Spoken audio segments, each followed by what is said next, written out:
सीमा हैदर से एटीएस ने घंटों पूछताछ की है। उनसे उन सवालों के जवाब मांगे गए हैं जो सीमा हैदर बताना नहीं चाहती।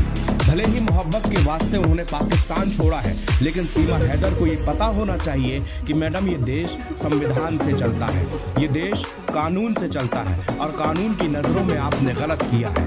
आप किसी जासूस की तरह नेपाल के रास्ते भारत में दाखिल हुई हैं। भले ही आप ये कह रही हो कि मैं भारत में ही जीऊंगी और भारत में ही मरूंगी, मगर करोड़ों लोगों की सुरक्षा के साथ एजेंसियां खिलवाड़ नहीं कर सकती। ये तो हमारी तहजीब और संस्कृति है कि हम एक पाकिस्तानी को भी अपने यहाँ प्यार देते हैं।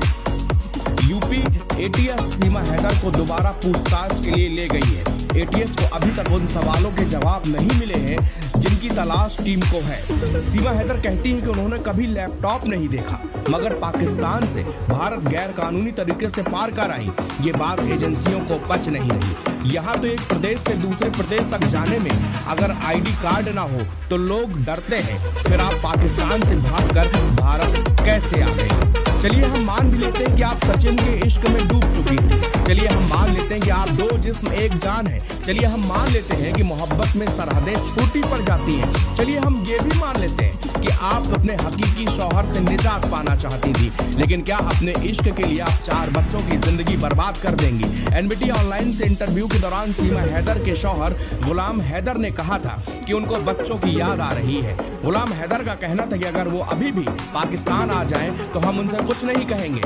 गुलाम हैदर ने कहा था कि कम से कम अपने 4 बच्चों को भेज दो, वो अपने वालिद की याद में गमज़दा है। सीमा हैदर सनसनी बनी हुई है। वो कैमरे में ऐसे अंदाज से पेश होती हैं जैसे कैमरे से उनका वास्ता पुराना हो।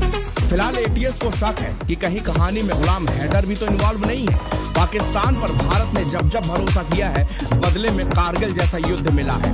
हम मोहब्बत के तरफदार हैं, मगर इसकी आड़ में साजिश नाकाबिले बर्दाश्त है। आपको एटीएस के जवाब तो देने होंगे।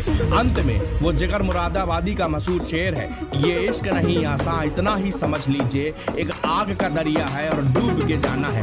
आग के दरिये में तो आप डूब ही चुकी हैं, मगर हिंदुस्तान की एजेंसियों को भी सच बताना होगा। आपको सच बताना होगा कि एटीएस को हर जवाब देने होंगे, आपको देने होंगे, क्योंकि आप पाकिस्तान से वाया नेपाल और हिंदुस्तान में गैर कानूनी तरीके से आई हैं। यूपी एटीएस का शिकंजा अब कसता जा रहा है। अब आगे देखना होगा कि सीमा हैदर क्या वास्तव में पाकिस्तानी जासूस है या फिर मोहब्बत के वास्ते सचिन मीना के साथ रहने के लिए भारत आई हैं।